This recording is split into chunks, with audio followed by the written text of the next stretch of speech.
데살로니가 전서 1장 9절과 10절 말씀을 함께 읽겠습니다. 그들이 우리에 대하여 스스로 말하기를 우리가 어떻게 너희 가운데 들어갔는지와 너희가 어떻게 우상을 버리고 하나님께로 돌아와서 살아계시고 참되신 하나님을 섬기는지와 또 죽은 자들 가운데서 다시 살리신 그의 아들이 하늘로부터 강림하실 것을 너희가 어떻게 기다리는지를 말하니 이는 장래의 노하심에서 우리를 건지시는 예수시니라. 아멘. 오늘 말씀에 그들이라고 시작을 하죠. 이 그들이는 누구인가 하면 8절에 올라가면 마게도냐와 아가야 지역에 있는 사람들, 그리고 더 나아가서 하나님을 향하는 믿음의 뒤로 가서 각처라고 하는 단어가 있죠. 그러니까 마게도냐, 아가야, 그리고 그걸 더 넘어서 각처. 그러니까 아주 많은 곳에 멀리까지 소문이 들렸고 그 소문을 말하는 사람들, 그 사람들이에요. 자, 그 사람들이 교회 바깥에 있는 사람들, 교회 바깥에 있는 사람들 중에는 그리스도인도 있고 비그리스도인도 있는 거죠. 그 바깥에 있는, 다시 말하면 동네 사람들, 우리나라 사람들, 우리 서울 사람들 이렇게 확장할 수 있는 표현이에요. 지금 그냥 우리식으로 말하면. 그래서 그들이 우리에 대하여 스스로 말하기를 우리가 그들에게 우리는 이런 사람이에요 라고 말하지 않았는데 그들이 스스로 우리를 보고 데살로니가 교회 성도들을 보고 말하기를 이런 거예요. 그러니까 굉장히 중요한 얘기예요. 다른 사람들이 우리를 보고 우리에 대해서 말하고 있다는 거죠. 그 내용이 무엇인가? 그게 소문이고 그게 바깥의 외부인들이 우리를 바라보는 시각이에요. 그게 틀렸다 맞았다를 말하기 전에 그렇게 비춰지는 것이죠. 그러면 우리가 한번 생각해 보아야 하는 거예요. 개인적으로도 나는 아닌데 누군가가 나를 그렇게 보면 생각해 봐야 될 부분인 거죠. 나는 한 번도 그렇게 생각해 보지 않았지만 누군가 다른 사람이 나를 볼 때 당신은 좀 그런 것 같아요. 그러면 우리는 그걸 고민해 봐야 되죠. 내가 아는 모습이 있고 다른 사람이 보는 내 모습이 있고 나와 다른 사람이 보는 공통의 모습이 있고 또 나도 모르고 다른 사람도 잘 모르는 나의 은밀한 영역이 있어요. 그래서 우리가 공동체를 함께 살아갈 때는 자기를 많이 노출하고 오픈하고 오픈하려고 하지 않더라도 오픈되는 부분은 다른 사람들이 나에게 들려주는 이야기, 내가 알고 있는 것을 오픈하는 것은 내가 스스로 하는 거. 그런데 가장 어려운 건 뭐냐면 나도 모르고 남도 모르는 영역이 있다는 거예요. 그 부분을 확장할 수 있다면 자기 개방이 커지는 거죠. 자기 개방이 커지면 그 사람은 다른 많은 사람들과 열린 관계를 소통할 수 있는 길이 많이 열리겠죠. 자, 그런 것처럼 개인의 삶도 개개인의 인격적인 관계에서도 그런 것이 일어나는 것처럼 교회라고 하는 공동체를 우리 스스로 우리 교회를 우리 그리스도인의 삶을 보는 모습이 있고 외부의 시각으로 우리를 보는 눈이 있을 거예요. 내가 한 사람의 그리스도인으로 살아가는 모습을 보는 것과 우리 교회를 보는 것이 조금은 다를 수도 있겠지만 그래도 우리를 통해서 교회가 드러나는 거니까 그건 다르다고 보기는 좀 어려워요. 우리 왜 그런 경우가 있잖아요. 외국에 나가서 한국 사람이 어떤 이상한 일을 하면 한국 사람들은 다 저런가 봐. 한국의 이미지가 이제 실추되는 거잖아요. 한때 우리가 어글리 코리안 이런 얘기도 많이 했어요. 외국에 나가서 이상한 짓을 해서 나라 망신시키는 그 한 사람이 대한민국을 대표하는 사람은 아니었지만 외부인이 보기에는 그 사람을 통해서 대한민국의 일면이 보이는 거잖아요. 이게 이제 소문이라고 하는 거예요. 거기에는 물론 오해도 있을 수 있고 곡해도 있을 수 있습니다만 그럼에도 불구하고 한 번 더 생각해 볼 수 있는 기회가 된다는 거죠. 데살로니가 교회 성도들에 대한 사람들의 이야기는 어떤 거였냐면 9절 말씀 그 다음에 우리가 어떻게 너희 가운데 들어갔는지. 그러니까 첫 번째 이야기는 뭐냐면 바울과 사역자들이 데살로니가 지역에 들어간 이야기를 한다는 거예요. 물론 여기서 어떻게라고 하는 것이 무슨 교통수단이나 이런 그런 방법이라기보다는 하나님 나라 복음이 전해진 내용을 이야기하는 거겠죠. 그래서 이 사람들이 데살로니가 와서 어떤 사람들이 와서 같이 지내고 같이 교제하고 그리고 같이 살아가는 과정을 통해서 뭘 가르치고 어떻게 가르치고 어떤 관계를 맺었고 그래서 그 공동체가 어떻게 되었고 이런 전반적인 이야기를 압축해서 한 표현. 단순히 걸어왔냐 차 타고 왔냐 무슨 언제 왔냐 이런 얘기라기보다는 전반적으로 복음이 전해지면서 그 동네에 복음이 들어가고 있는 그런 과정들을 보았다는 거예요. 그 얘기는 뭐냐 하면 복음이 들어가기 전과 복음이 들어간 다음의 삶이 변화가 시작되었다는 걸 말해요. 변화가 없다면 사람들은 감지하지 못하겠죠. 그렇죠? 이 당시에 이 데살로니가에 방문하는 외부인들이 바울과 사역자들밖에 없었던 건 아닐 거 아니에요. 수없이 많은 사람들이 오고 가고 지나가고 들리기도 하고 머물기도 하고 교제하기도 하고 그런데 어느 날부터인가 바울과 그 사역자들이 그걸 만난 사람들 그리고 그들과 함께 교제하는 사람들의 삶이 뭐가 조금씩 달라지기 시작하는 거죠. 그걸 감지하는 사람들이 생긴 거예요. 가장 가깝게 있는 가족들, 자기 주변 옆집 사람들, 시장에서 만나는 사람들, 직장에서 만나는 사람들 이런 사람들이 가만히 보니까 자기 주변의 사람들이 뭔가 조금씩 변화가 생기는 것이 감지되는 거죠. 그리고 알아보니까 바울과 그 동역자들을 통해서 뭔가 공동체를 이루어서 뭘 공부도 하고 이런 사람들이라는 게 이제 발견되기 시작하는 거죠. 그러니까 중요한 포인트는 뭐냐 하면 그 전까지 살았던 것과는 뭔가 다른 삶이 사람들에게 감지됐다는 거예요. 우리가 초대교회의 길을 묻다 그리고 회심의 변질이라는 책을 읽었어요. 물론 이제 읽지 않은 분도 계시겠지만 그 내용의 핵심은 뭐냐면 1세기, 2세기, 3세기 그리스도인들의 가장 큰 특징은 뭐냐 하면 그들의 삶이 매력적이었다는 거예요. 그래서 사람들이 그들의 삶을 물론 처음에는 이상하게 여기고 좀 조롱하기도 하고 너무 다른 생각을 하니까 배척하기도 했는데 그게 지속적으로 일관된 삶을 살아가는 걸 보면서 자신들이 갖고 있지 않은 뭔가 독특한 매력이 있다는 걸 발견하게 되는 거죠. 그리고 그런 삶을 통해서 우리도 저런 삶을 살 수 있을까? 살고 싶다. 어떻게 하면 그게 가능할까? 저 사람들은 왜 저렇게 살까? 라면서 궁금함이 일어나기 시작했고 그래서 친구가 되고 나면 물어보는 거예요. 넌 어떻게 그렇게 사냐? 너가 그렇게 사는 이유는 뭐냐? 넌 뭘 믿길래 그런 행동을 하냐? 라고 묻는 거예요.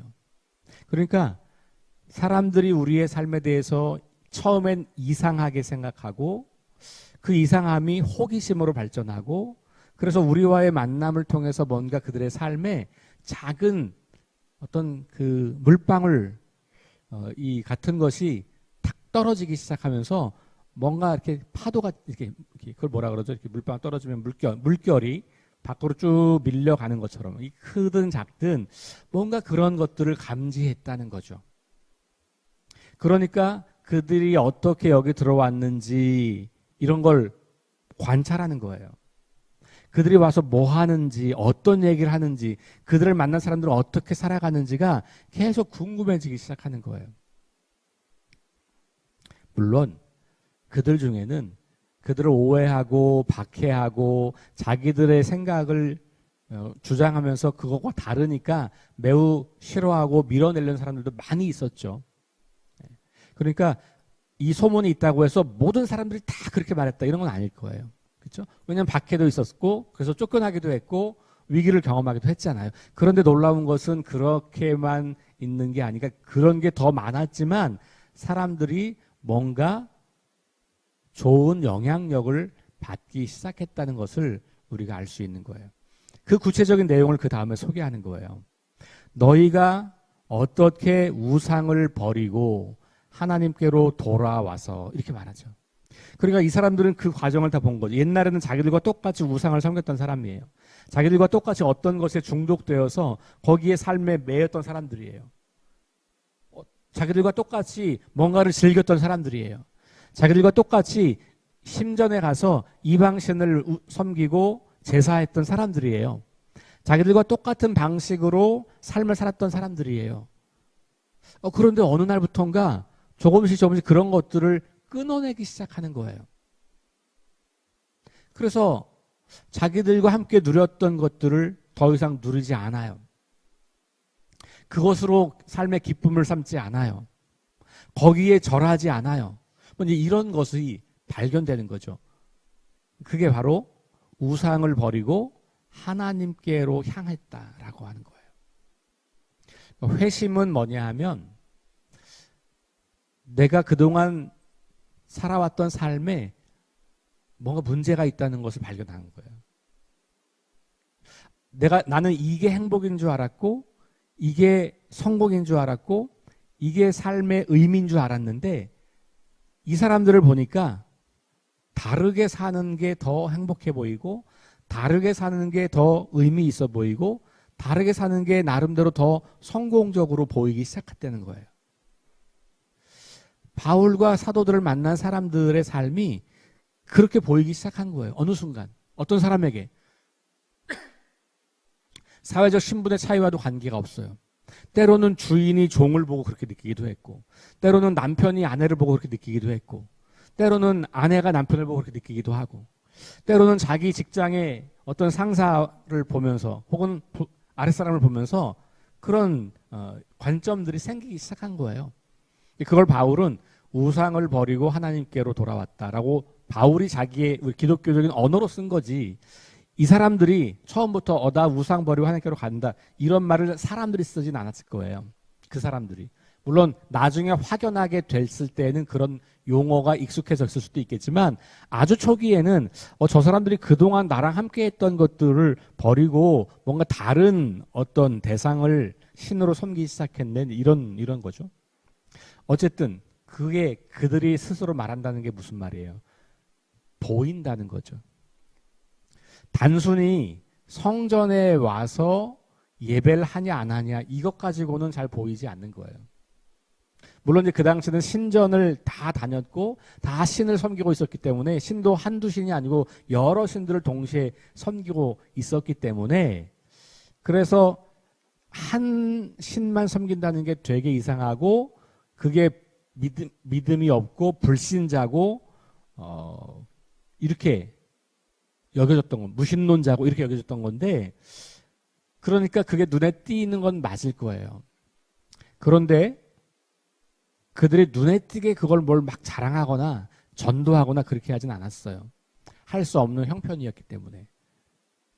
박해가 있었고 모함이 있었고 죽음이 있었고 그래서 그들은 그냥 아주 친밀한 인격적 관계를 누리는 소수의 사람들에게 그들이 물어볼 때 그 이야기를 해주는 거였거든요. 그런 것들이 그렇게 크게 확장이 되었다는 이야기예요.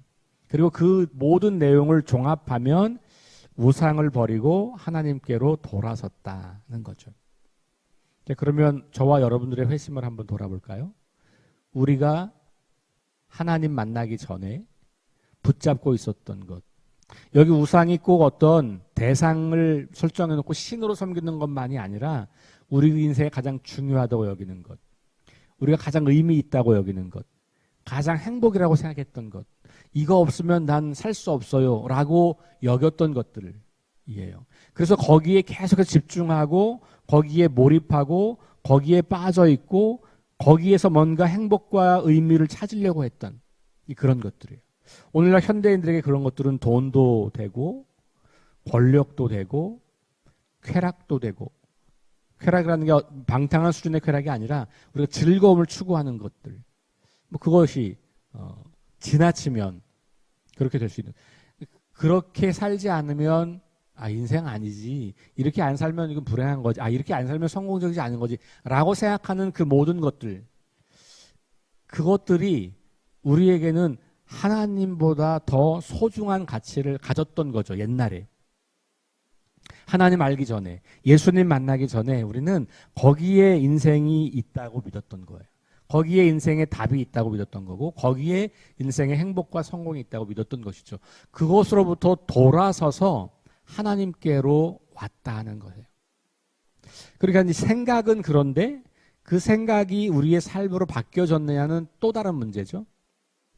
그러니까 생각이 바뀌어서 그 생각을 실행으로 옮기려고 결단하고 그 결단을 실행하는 것이 행동의 변화인 거죠. 그 행동의 변화가 우리에게 여기서 말하면 돌아서겠다고 결심한 거고, 그리고 결심해서 돌아선 거죠. 방향이 바뀐 거예요. 돌아섰다는 말은 방향을 바꾸었다는 말이에요. 내가 이제까지는 이쪽 방향을 보고 살았어요. 왜냐하면 이게 성공이라고 생각했고, 이게 행복이라고 생각했고, 이게 진짜 인생이라고 생각했어요. 그런데 다른 사람들이 가만히 보니까 그렇게 살지 않고 살아가는데 그게 진짜 인생같이 보이기 시작한 거죠. 그래서 내가 그걸 좀 알아보고 그들이 믿는 바를 좀 물어보고 공부를 해보니까 그게 맞는 것 같아요. 그래서 어떻게 해요? 방향을 이제는 나도 돌아서야지. 그리고 이쪽을 향했어요. 여기 향해가 누가 있냐면 하나님이 계신 거예요. 돌아섰는데 여기 하나님이 계신 거예요. 자, 돌아섰는데 하나님이 아니고 다른 게 있으면 잘못 돌아선 거잖아요. 그죠? 그러니까 하나님이 우리를 맞이하고 계시는 거. 이게 중요한 말은, 어제도 복음이 이르렀다라고 할 때 하나님의 선제적인 은총 혹은 하나님의 어떤 미리 선택하신 이런 표현들을 우리가 썼잖아요. 잘 생각해 보세요. 하나님이 만약에 우리를 위해서 예수 그리스도를 보내시지 않았다면 우리의 회심은 아무리 많은 회심이 있어도 구원에 이를 수 없는 회심이죠. 그러니까 하나님이 먼저 우리에게 오셨다는 것이 굉장히 중요한 거예요. 돌아설 곳이 있다는 거예요.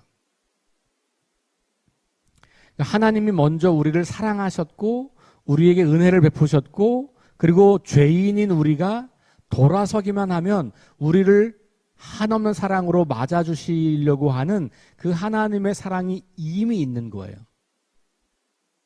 그거를 깨닫고 나니까 우리가 글로 돌아설 수 있는 거죠. 그게 없다면 우리 끊임없이 엉뚱한 곳으로 돌아서서 인생을 낭비하고 허비하는 거죠. 지금도 수많은 사람들은 그렇게 인생을 사는 거예요. 이게 행복인 줄 알았는데 그게 아니니까 또 다른 걸로 잡아보고, 그걸 해보니까 또 아니니까 또 다른 걸 잡아보고, 이렇게 끊임없이 돌아서고 왜냐하면 그것에 가다 보면 어느 날 내가 망가지고 있는 게 발견되고 있거든요. 이게 아니라는 걸 경험하기 시작하거든요. 그럴 때 사람들은 방향을 바꾸는 거예요. 그런데 그때 그들이 하나님을 알면 하나님께로 돌아오는 거고, 자기 주변에 하나님 있는 사람들이 진짜 인생처럼 사는 게 보이기 시작하면 하나님께로 오는 거고, 예를 들어서 자기 주변에 진짜 인생을 산다고 생각하는 사람들이 기독교인이 아니고 다른 사람들이면 그 사람들이 믿는 그 바로 그게 종교가 됐든 신이 됐든 다른 것이 됐든 그렇게 가겠죠. 데살로니가에는 그리스도인들을 보고 사람들이 진짜가 무엇인지를 발견한 사람들이 있었던 거예요. 오늘 우리가 살아가는 삶의 모습이 우상을 버리고 하나님께로 돌아서서 그 뒤로 넘어가면 하나님께로 돌아서서 살아계시고 참되신 하나님을 섬기는지, 그러니까 진짜 주인이 누구고 진짜 하나님이 누구고 진짜 신이 누구인지를 이들이 발견했다는 것을 본 거잖아요. 그래서 그 사람들이 초기 그리스도인들이 하나님을 섬기는 걸 보는 거예요. 하나님을 섬긴다고 하는 말은, 여기 섬긴다는 말은 이 당시 아주 일반적으로 쓰이던 말인데 노예가 되다는 말이에요. 노예가 되다. 그러면 그 이전에 우상을 버렸다고 했을 때 그 우상을 섬겼던 거예요. 그러니까 우상에게 노예가 되었던 거예요. 그 우상에게 종속되었던 거예요. 그걸 오늘 현대말로 말하면 중독이라고 하는 거예요. 중독이라는 말의 어원은 노예가 되다는 말이거든요. 처음엔 내가 그걸 사용하고 즐겼어요. 근데 어느 날 그거 없으면 못 살게 돼요. 그걸 중독이라고 말하잖아요. 그러니까 내가 처음엔 내가 그걸 사용하고 내가 거기에 몰입하기 시작했는데 시간이 지나면 그것이 나를 사로잡아서 내가 그걸 하지 않으면 불안하고 두렵고 삶에 의미가 없는 것 같고 만족이 없는 것 같고 그러니까 계속 그것을 찾아가게 되잖아요. 그게 중독 현상이거든요. 그때 쓰는 말이 섬긴다는 말인 거예요. 그러니까 바울은 이 단어를 일부러 쓰는 거예요. 그 당시 사람들에게 노예가 된다는 것은 주인이 누구인가가 분명하다는 얘기거든요.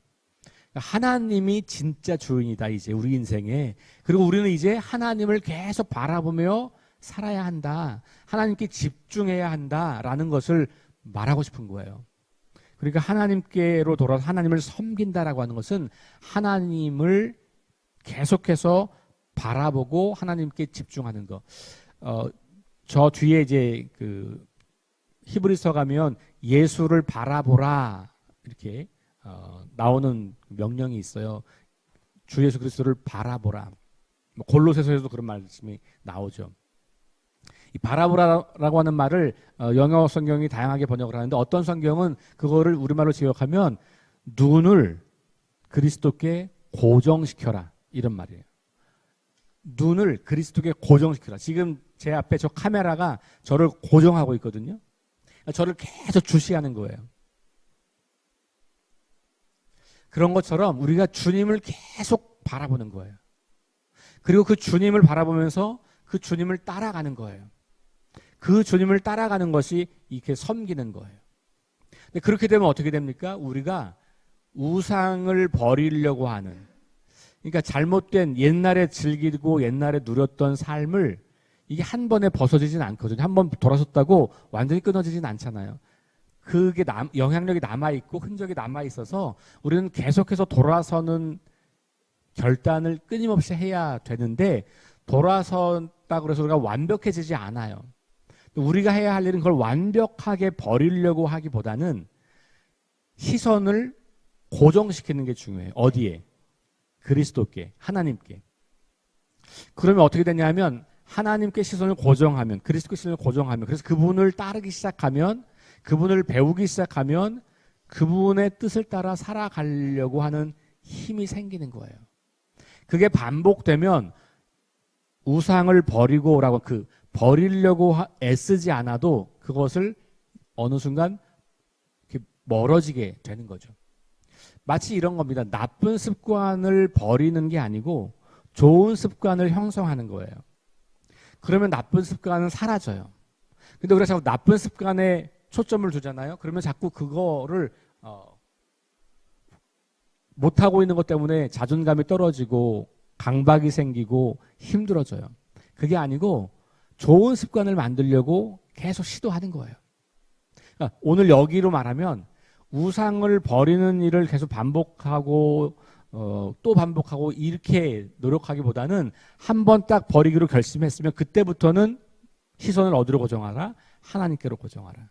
그리고 그 하나님을 계속 바라보고 집중하고 닮아가고 배워가고 그분을 알아갈수록 우리는 그분의 뜻이 선명해지기 시작하고 그 뜻이 선명해질수록 우리는 거기에 우리 삶을 반응하게 되죠. 그러면 조금씩 우리의 삶이 우상을 점점 멀리하고 어느 순간 완전히 끊어낼 수 있는 그런 단계로 오는 거예요. 자, 또 하나 마지막으로 죽은 자들이 다시 살리신 그의 아들이 하늘로부터 강림하실 것을 너희가 어떻게 기다리는지를 말하니 그랬어요. 그러니까 예수님이 오시는 것을 기다린다는 걸 그 사람들은 알아요. 왜 어떻게 할까요? 이렇게 우상을 버리고 하나님을 참신으로 섬기고 살아가는 게 사람들이 볼 때 그렇게 쉬워 보이지 않는 거예요. 어려워. 고통이 따라요. 희생이 따르는 거예요. 손해가 있는 거예요. 근데 계속 그런 삶을 살면서 그들의 삶이 너무 다른 걸 보니까 내가 알기로는 저게 되게 손해보는 건데 저게 손해보는 게 아니라고? 뭐 때문에 그러지? 저들이 믿는 건 장차 주님이 오셔서 이 세상을 심판하시고 그리고 그 주님을 따르는 그 사람들을 완전한 하나님 나라 백성으로 삼으시고 완전한 구원에 이르도록 하신다고 하는 걸 믿고 있네. 그런 주님의 재림과 종말에 대한 믿음이 있네. 그걸 보는 그 믿음 때문에 이렇게 살아가는 거구나. 그 힘이 있는 거구나. 이걸 아는 거죠. 그러니까 예수님을 믿고 하나님을 믿고 따르는 일이 쉬운 건 아니지만 이 땅에서 혹시라도 어려움을 많이 겪을 수도 있을지 모르겠지만 그래도 계속 그런 삶을 포기하지 않고 살아갈 때 언젠가 주님께서 나를 알아주시고 나를 하나님 나라로 완전하게 이끄신다는 믿음을 갖고 있는 거. 그걸 사람들이 본 거예요. 그러니까 이것이 이제 회심의 과정이고 우리 그리스도인들이 살아가는 삶의 모습이에요. 이 데살로니가서가 우리에게 그래서 예수 믿고 산다는 게 뭔가를 여기 이 앞부분에서 굉장히 잘 설명하고 있는 거죠. 주일날 말씀드린 것처럼 데살로니가 교회는 1살 정도밖에 안 된 어린 교회예요. 그러나 바울이 이런 것을 칭찬하고 있고 이런 걸 가지고 주님께 기도하고 있다고 하는 것은 이들의 삶이 영적으로는 어리지 않았다는 것을 우리에게 보여줍니다. 오늘 우리 개개인이 또 우리 석교 공동체가 많은 사람들에게 우리가 무엇을 믿고 사는지, 우리가 어떤 삶을 살고 있는지, 우리가 무엇을 기다리는지, 우리의 믿음과 우리의 사랑과 우리의 소망을 사람들이 보고 알고 질문하고 그래서 우리에게 다가와서 그 비밀을 알려달라고 말할 때 그것을 기쁨으로 나누면서 그렇게 하나님 나라를 드러내는 거룩한 저와 여러분 될 수 있기를 주의 이름으로 축원합니다. 기도합니다. 하나님 감사합니다. 데살로니가 교회의 성도들을 다시 바라봅니다. 주변 사람들로부터 그 변화된 모습들이 선명하고 확실하고 그것이 그들의 눈에 보일 때 저것이 진짜 인생이고 저것이 진짜 행복이고 저것이 진짜 성공이라고 하는 확신이 들었기에 그 소문을 계속해서 그들이 퍼뜨리고 그들도 이들을 만나서 새로운 삶을 결단하고 예수 그리스도를 만나게 되는 놀라운 일들을 이루어갔던 것을 봅니다. 1년밖에 되지 않은 데살로니가 교회가 박해의 위기 속에서 시대의 혼란 속에서 어려움과 고통 속에서 그렇게 하나님 나라 백성으로 이 땅을 살아갔던 것을 바라보며 우리의 삶을 돌아봅니다. 우리도 이 땅을 살아가면서 하나님 나라 백성답게 우상을 버리고 하나님을 바라보며 하나님을 참 하나님으로 섬기는 인생들 될 수 있도록 함께하여 주옵소서. 예수님 이름으로 기도합니다. 아멘. 우리 함께 합심해서 기도합니다. 성령의 능력으로 하나님 나라를 증언하고 살아내게 하소서. 하나님 말씀이 기준이 되게 하소서. 질병과 연약함으로 고통당한 사람들을 치유하여 주소서. 전쟁과 자연재해와 가난과 억압으로 고통당하는 지구촌 이웃들에게 은혜를 베푸소서. 다음 세대에게 하나님 나라 복음을 전수하게 하소서. 우리 함께 합심해서 기도하시고 개인 기도하고 돌아갑니다.